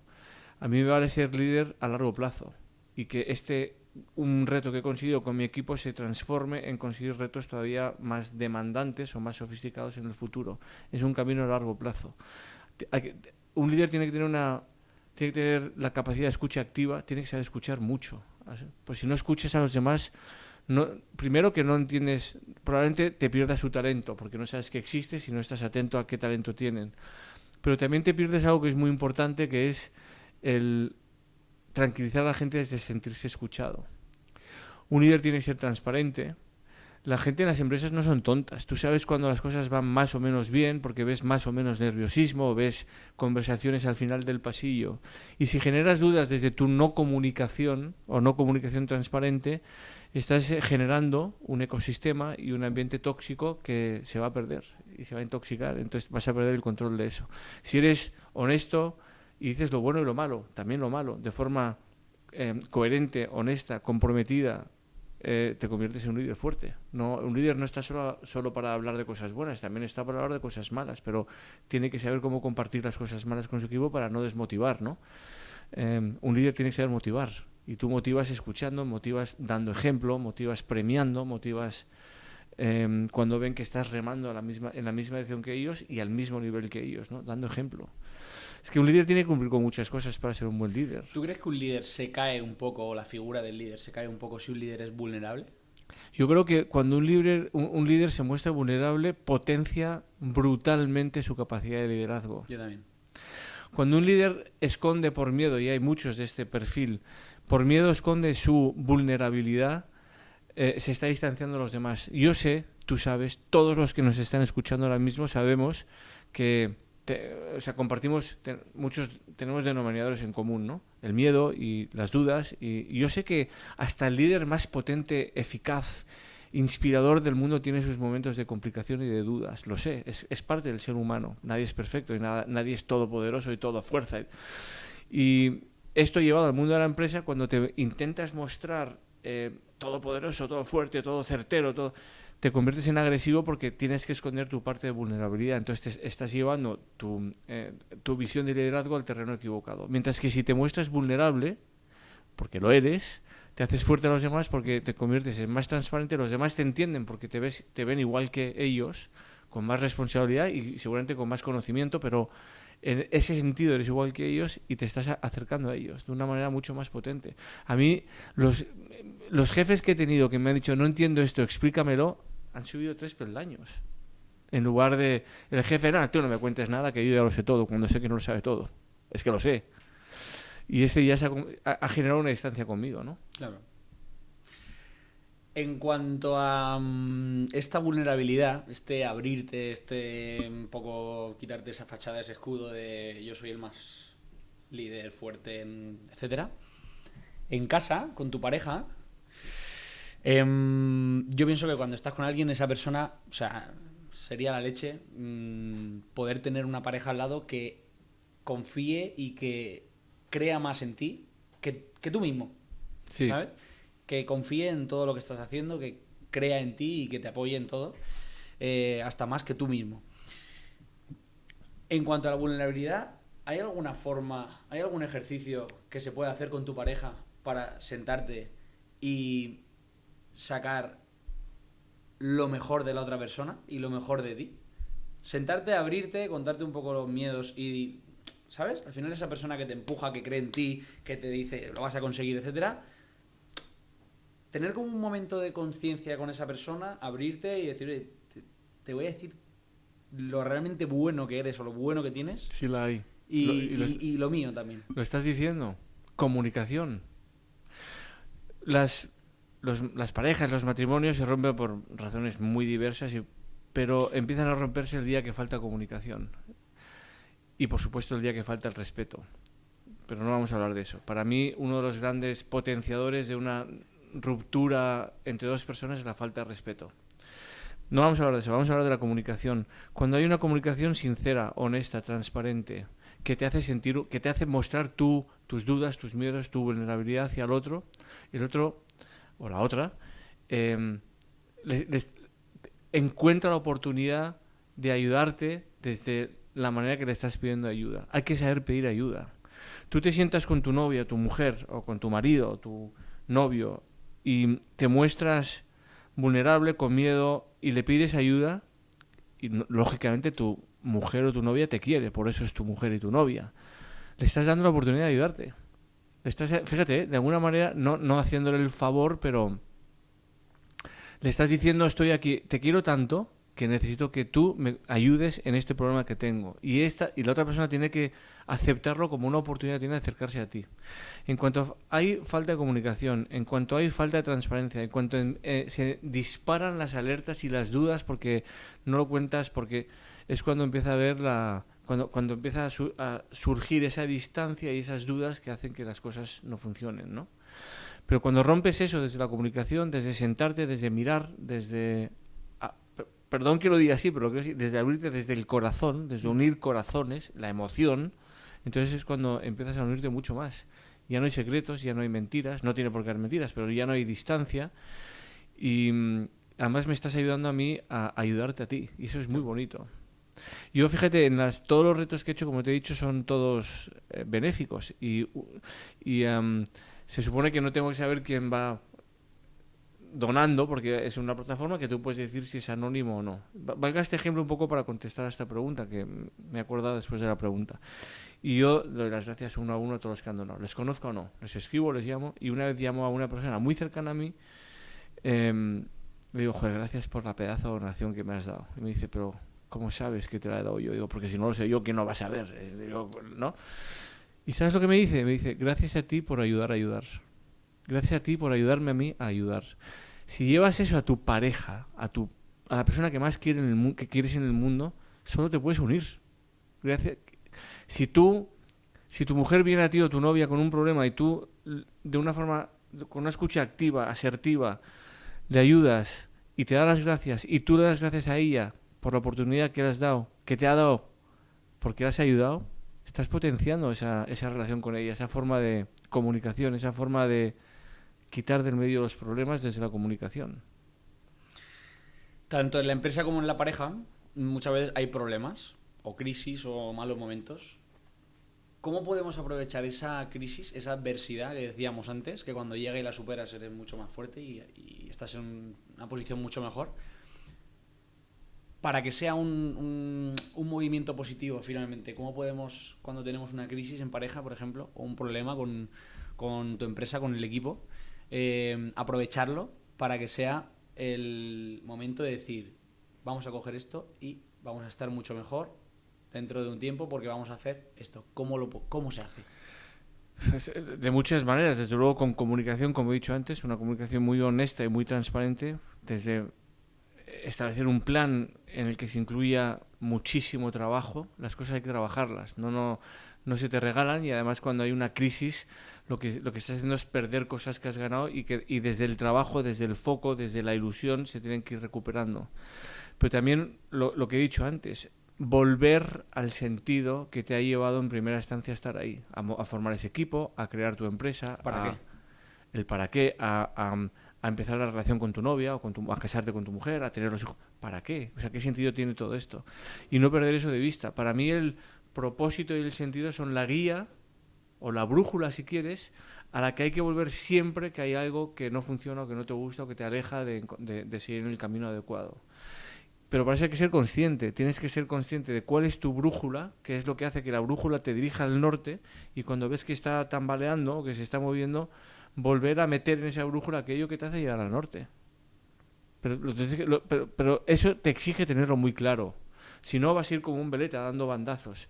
Y cuando vas dando bandazos, al final esto se acaba apoderando de ti y te acaba pillando, porque un día vas a dar el bandazo equivocado y ya no tiene arreglo, ¿no? Pero si cada vez que tu brújula se desvía quieres volver a ella, desde el trabajo, desde la ilusión, desde el foco, desde entender su sentido, acabas por no perder el norte. Cuando hablamos de ser consciente de las cosas, te quiero preguntar cuánto de importante es la decisión de elegir a la mujer de nuestra vida o al hombre de nuestra vida, y ser consciente de ello para quien lo haya elegido ya, porque a veces vivimos en una... Bueno, no tienes por qué pensar todas las cosas de las que te tienes que acordar siempre todos los días. Entonces quizá esta pregunta, cuando te la estoy haciendo ahora, le hace a la gente pensar, decir quién tiene al lado y el por qué, y cuánto de importante es tomar la decisión de elegir a la mujer de tu vida o al hombre de tu vida. ¿Cuánto de importante crees que es? ¿Cómo repercute eso en nuestra vida? A ver, yo tengo que estar diciendo cómo de importante es para ti encontrar a la persona de tu vida, ¿no? No cuánto, sino cómo de importante es. Yo creo que es vital, porque esa decisión, si para ti es importante encontrar a la mujer de tu vida, porque hay personas que hoy tienen una mujer, mañana, o sea, en el fondo no le están dando el valor, le dan su valor, pero que no es el valor de tener, claro, tener a alguien al lado tuyo que sea tu guía, y tú su guía también. Si a eso le das valor de verdad, que para mí lo tiene y mucho, entonces la decisión de quién te va a acompañar en el camino durante muchos años en tu vida es vital y es fundamental. Y esa decisión hay que tomarla sin precipitarse. Hay veces que se nos dice, es que si te pasa el arroz, es que tienes una edad y no estás casado. Eso para mí es irrelevante. Lo que no hay que hacer es tomar la decisión equivocada porque tienes prisa a la hora de tomarla. Las decisiones importantes se toman sin prisa siempre. Y esta decisión es tan importante que tiene que ser extremadamente madurada. Tienes que saber muy bien por qué yo para esta persona, no solo está para ti, sino yo para ella, porque es posible que ella cumpla en ti y cubra unas expectativas que tú no seas capaz de darle a esa persona en sus propias expectativas. Es decir, cuando dos se unen se convierte en uno. Para mí, cuando te casas con alguien o cuando tienes una pareja ya de dos pasas a ser uno. Si tú no estás dispuesto a cubrir sus expectativas, hay algo que tarde o temprano va a fallar, ¿no? Pero en respuesta a tu pregunta yo creo que es vital. Es tan vital, es mucho más vital que de qué equipo te acompañas para lograr una meta empresarial. Porque el equipo va y viene, porque es la persona que te va a dar estabilidad o inestabilidad, te va a dar certezas o te va a generar dudas, va a ser una fuente de conflicto o una fuente de confort en tu vida. Es así de importante. Entonces tienes que estar muy seguro quién está a tu lado. Totalmente. Para mí es vital. Es vital. Y yo siempre he oído que grandes personas exitosas siempre tienen una persona al lado, quizá no se conoce tanto, pero que es más inteligente que incluso aquel gran triunfador, ¿no? Y yo creo que es verdad. Grandes científicos, grandes músicos, grandes actrices, grandes políticos, ahí pongo un paréntesis, pero personas relevantes en el... creo que tiene un denominador común, es que, supongo que no todos, pero muchos tienen una persona al lado en su vida que le ayudan a convertirse en esa figura grande, ¿no? Quizá de una forma discreta, más fuera de la luz pública, pero que es la persona es lo que le hace ser a la otra persona lo que realmente es al final. Así de importante es acompañarte de la persona adecuada. Te puede convertir en grande o en mediocre. Total. ¿Tú tienes mujer? No. Cuando te pasó lo de la enfermedad, ¿tenías pareja? Yo nunca... A mí me ha costado mucho encontrar la pareja con la que decir contigo para toda la vida. Sí tenía, pero... Cuando te lo detectaron, ¿ya la tenías? Esa es mi pregunta. Sí. Esta pregunta viene al caso de que... del papel que ha jugado... De cuando hay una crisis, ¿cómo aprovecho esa crisis para tener mi relación más fuerte? Lo Porque entiendo. en adversidad la pasamos y Sí. somos una mejor pareja y estamos más conectados y yo me he abierto a ti, tú a mí, etcétera. Sí. Lo tuyo es llevado al extremo. O sea, Esa es la situación ideal, que cuando viene una adversidad lo que hace es unirte más a tu pareja. voy. Hay veces que no, porque tú o la otra persona al final no estás dispuesta a asumir el sacrificio que supone ayudar a la persona y te vas distanciando y te vas alejando, ¿no? En mi caso es todo lo contrario. O sea, todo mi entorno lo que ha hecho ha sido arroparme. Arroparme no lo quiero decir porque me parece un poco hasta infantil. Ha estado a mi lado en todo momento. Lo que sí que he conseguido, lo que sí que me planteé desde el minuto 1, y esto es muy importante, es no verme sobreprotegido por nadie. Ni por la persona que más quiero, ni por la persona que más influencia tiene en mí, no.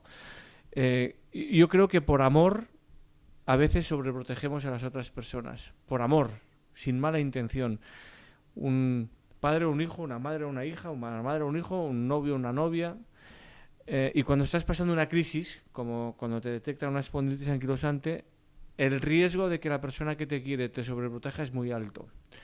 Y no se da cuenta, hay que tener muy claro que cuando te sobreprotegen, te están quitando herramientas para luchar tú mismo contra tu propia adversidad. Te hace más pequeño. Te hace más débil, te hace mucho más... te hace dependiente y te va quitando esas herramientas que tienes que desarrollar tú para enfrentarte tú a tu propia situación. Con esto no estoy diciendo que no haya un acompañamiento. El acompañamiento es muy importante, pero sabiendo dónde está el límite. A mí cuando me decían, voy yo por el vaso de agua, estás sentado, no te puedes levantar, yo tardaba en levantarme 2 minutos del dolor.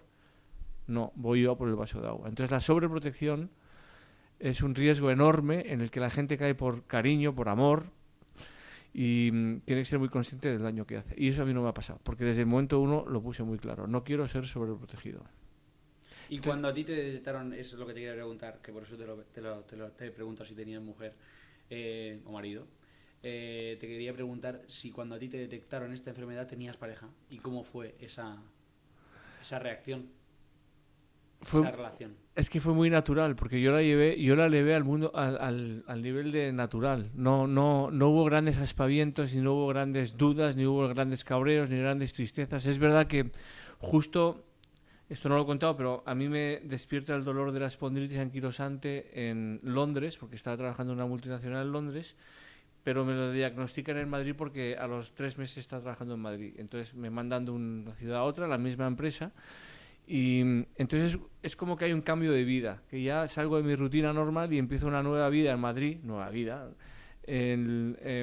asumiendo que tengo que gestionar esta situación. Entonces se ve de una forma muy natural, muy normal, no existe esa posición o esa persona que lo ponga difícil por el miedo que le puede dar a que yo tenga dolor o me sienta limitado. Pero insisto, yo creo que el papel de la persona que lo padece es muy importante. Cuánto te quejas, cómo te quejas, ¿no? Y en mi caso no ha sido así. Yo he procurado quejarme poco, he procurado no compartir los momentos más duros, aunque son evidentes porque tienes que dormir sentado, pero no anclarme en eso y no compartir el escenario negativo con la persona que me quiere y que me acompaña, sino intentar aliviar eso y de alguna manera ser yo el que gestione las partes más negativas para no contagiar a la persona que tienes al lado, ¿no? Y esto es muy importante, porque a veces desde nuestro dolor o desde nuestra debilidad o dudas o miedo, pues hacemos rehén a la persona que más nos quiere para intentar cubrir ese miedo, esas dudas, les hacemos rehenes y les hacemos sufrir más de lo que sufrimos nosotros incluso, ¿no? No hay nada peor que la gestión de una enfermedad y el dolor en un ser querido, o de una mala noticia en un ser querido. Es mucho más doloroso que en ti mismo. Y yo siempre he sido muy consciente de eso. Entonces he procurado no hacer rehén a las personas de mi dolor, sino acompañándome de estas personas, sintiéndome querido, no compartiendo solamente el escenario más negativo y lo más negativo. Es un tema de compromiso conmigo y con los demás. Por si fuera poco todo lo que has dicho, que eres un ejemplo para mucha gente y sobre todo para gente que le detecten una enfermedad o una enfermedad fuerte, mejor dicho, porque lo tuyo, lo que has pasado no es cualquier cosa. ¿Qué le dirías a una persona que le acaban de detectar una enfermedad fuerte? Le diría que mantenga la calma, que no se deje llevar por el primer impulso o el segundo impulso que siempre le va a llevar al escenario más negativo.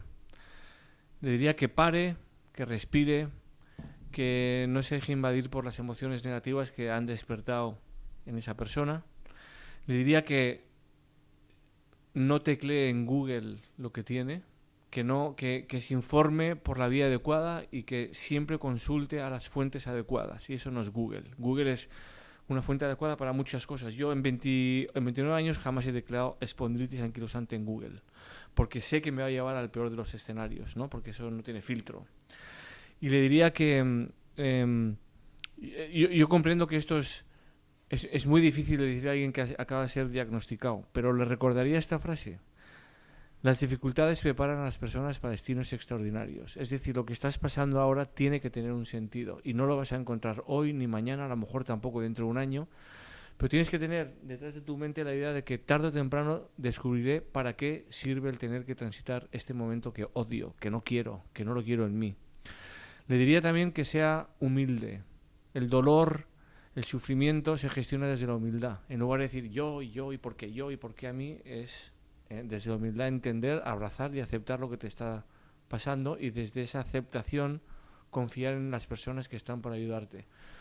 Siempre hay un punto de inflexión entre el momento en el que te dan una mala noticia y transitas una serie de estadios que seguramente es lo que esté pasando a personas que hoy han sido diagnosticados o que un ser querido ha sido diagnosticado, que es la negación, el dolor, la frustración, la ira, la rabia, la tristeza. Y de repente hay un momento de aceptación que tarde o temprano llega. Y cuando llega el momento de aceptación, todo eso se esfuma y llegas a un estado que es la alegría. No te digo que te mueras de risa sino encuentras esa paz. La aceptación te hace entender que el camino que tienes que transitar después es completamente distinto.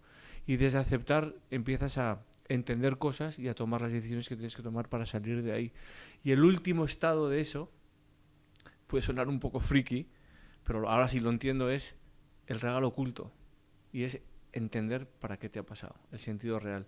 Para mí el regalo oculto de haber sido diagnosticado de espondilitis anquilosante y de un tumor está en haber levantado una beca de investigación para niños con cáncer, haber cruzado el estrecho de Gibraltar, a dedicarme ahora a lo que me dedico en el mundo de la empresa y de las personas.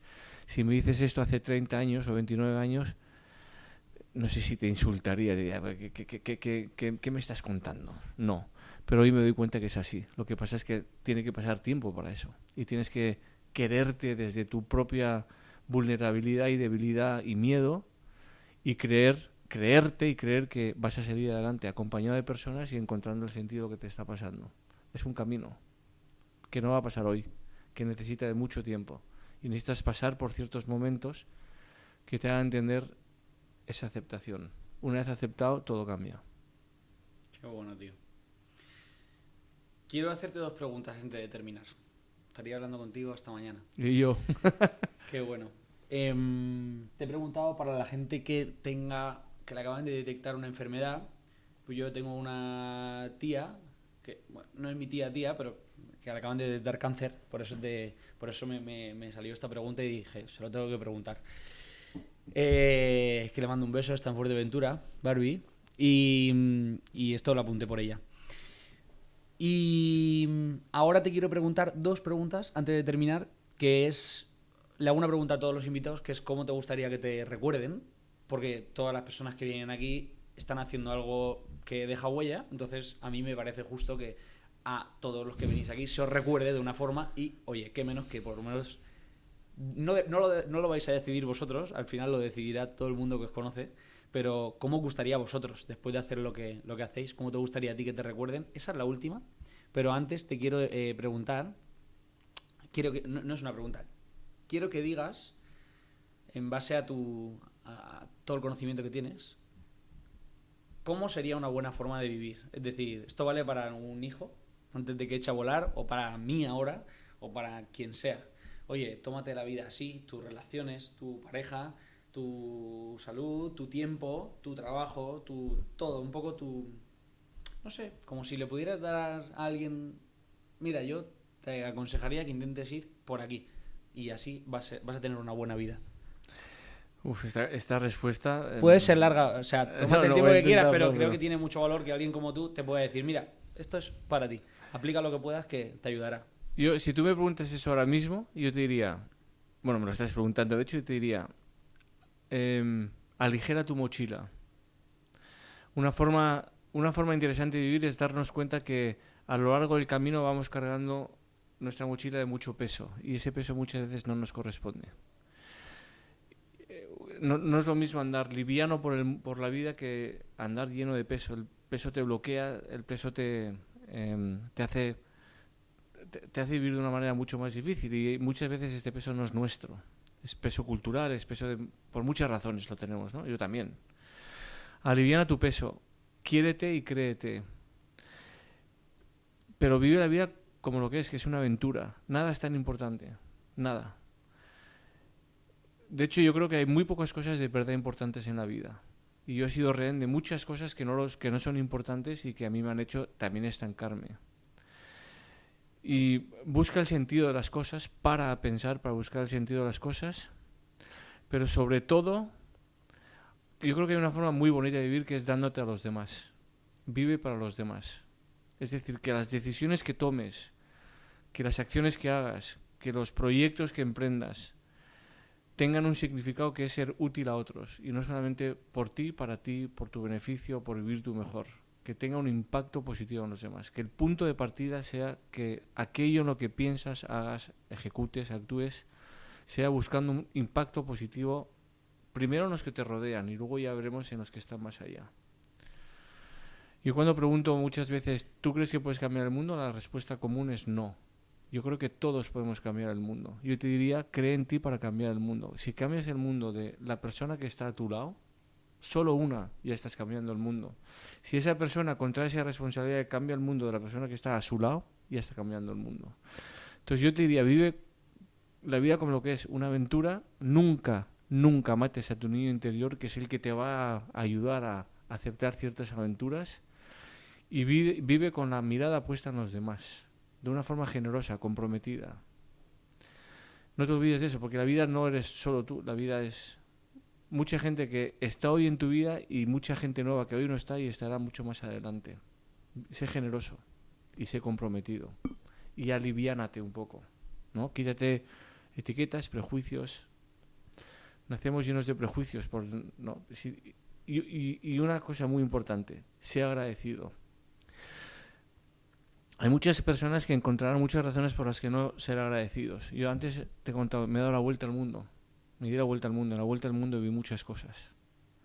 Entre otras vi una niña que murió de hambre en mis brazos. Sí, con 4 años. De hambre. No murió porque le atropelló un coche, no murió por el picotazo de un mosquito de malaria ni de dengue. Murió de hambre. Y yo volvía a mi... zona de confort y desde entonces soy consciente de lo mucho que tengo, pero tengo que agradecerlo porque si no, no lo valoro. Y yo creo que por muy duro que la vida se presente, siempre tendremos algo que nos dé esperanza para seguir adelante. Y eso lo tenemos que hacer valer. Y tenemos que ser conscientes de que en el fondo, a pesar de las enormes dificultades, somos más privilegiados que víctimas. Te daría ese consejo, vive desde ese privilegio, pero agradece lo que tienes, porque si no, no lo vas a valorar. ¿Cómo llevas eso de haber vivido eso? Pues hubo muchos años en los que no lo podía hablar porque me emocionaba. Incluso ahora no ves que estoy emocionado, pero lo estoy. Es que eso no se olvida, vamos. No, eso tienes, no, en la a mí vida, me cambió la vida vamos. para siempre. Además es un momento muy concreto que está en mi retina. Y ¿Dónde que, fue? ¿En En qué Malawi, país? Malawi, en África. Iba acompañado con mi hermano en una... Porque, bueno, una de las paradas en mi vuelta al mundo fue una misión de huérfanos en África, donde estaba mi hermano con su entonces novia, hoy mujer, trabajando. Estuvieron un año ahí. Y bueno, pues tuve que experimentar eso y eso me cambió la vida, me cambió muchas cosas para siempre. Lo que pasa es que tengo que ser consciente y tengo que... Porque claro, la vida va muy rápido y esto han pasado unos años. Tengo que hacer el ejercicio de volver a ser consciente. Acordarte. Porque si no, se me olvida y no quiero que se me olvide. Porque eso es lo que me ancla en la idea de soy un privilegiado. Aunque tenga cáncer, aunque haya tenido cáncer y aunque tenga espondilitis anquilosante, soy un privilegiado. Entonces yo te recomendaría esas cosas. Qué fuerte. Me las guardo todas. Me las guardo todas. Están todas escritas en mi libro, del que luego te hablaré un segundo solo. Aunque no he venido aquí. Podrías haberlo traído. Ya, bueno. Yo siempre me gusta ponerlo aquí en medio y que lo vea la Podría gente. haberlo traído. Pero lo pondremos en la descripción, o sea Sí. que sin problema. Se llamaba Lo que aprendí del dolor. Sí, sí. Todo esto está escrito, lo que aprendí del dolor. Sí. Pues lo dejaremos en la descripción. Porque bueno, esto es lo que has dicho hoy. Todo lo que has dicho es un pequeño rato Sí. contigo, o sea que... Hmm. No quiero acabar la charla este rato contigo y espero que vuelvas. Me encantaría, cuando quieras, aquí estaré sentado contigo. Pues será un placer. Hay porque- una pregunta, la última me dijiste. Sí, ¿Qué es? ¿cómo quieres Ah. que te recuerden? Iba a eso. Perdona. Iba a eso a decírtelo. ¿Cómo quiero que me recuerden cuando ya no esté? Bueno, o cómo quieres que te recuerde toda la gente que nos está viendo ahora cuando acabe el podcast. Bueno, supongo que cuando Y se la acueste. gente acabe el podcast y se acueste, ya no estaré. Ya no O sea estarás. que déjame Seguirás. llevarlo a cuando ya no esté aquí. Claro. Me parece más romántico. Sí. Pues mira, esta pregunta nunca me la habían preguntado antes y me parece difícil de contestar, pero fíjate, ahora mismo lo que siento es, me gustaría que me recordasen como alguien que, aun a pesar de tener que gestionar la adversidad y lograr grandes metas, jamás borró una sonrisa de su cara. Porque eso dice mucho la sonrisa en la cara, la iluminación, la luminosidad de los ojos. Y sonrimos mucho menos de lo que debiéramos. Me gustaría eso, alguien que pasó por la vida sonriendo. Qué bueno. Muchas gracias por venir. A ti. Espero que vuelvas pronto. A Ha ti. sido un placer. Igualmente, gracias. Qué guay.